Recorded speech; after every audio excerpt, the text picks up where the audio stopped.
san phat phat phat hoi phat lo pi ta mai mu sa kilo in lo pi thang ban zo han lam in ha phanai tu pi diu che le Lhepna thoh hat he Bible chang Jacob le khatot mong khat chang song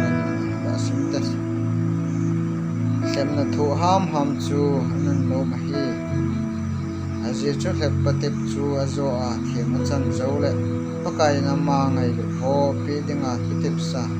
na la lu khu so pi ding a hi Bible thing so pathin chan chan phatte bu yu han lang so biul naw nu lu pa jala san jala sung mi te alo ke ho Christian je sunung je ina kot phung wai Lhepna ei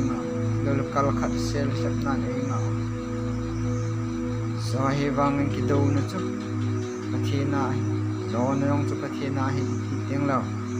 chungong pathinin imo zo na i pi wa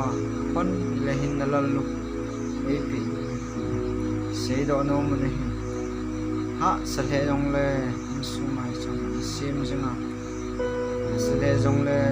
sa te ding ai ha na ji kham na thia ki chim ha sa le yong tao jinga thoh hamanum ting chaina le khon ni le al zona lal lu khu chu pathin e pi sumil lo di hu la na la pa te ho ta san jala in sumi te ho i hoi pathin ni ngau di tai hi ji tin hin Lhepna ki mai kal son set gal i do jing na zona chu pathin a hi ti jing na ki do na yong chu pathin a pi do jing na nang ma mi hi na na ki san ni ni le ebe dam chon si le gam cha po na ki san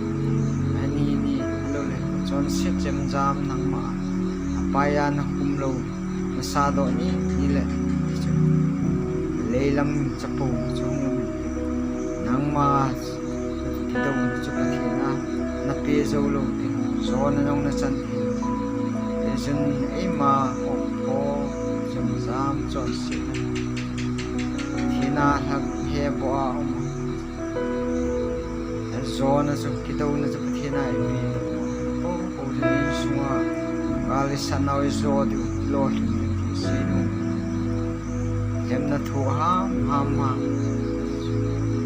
gali do zo ha e zo na di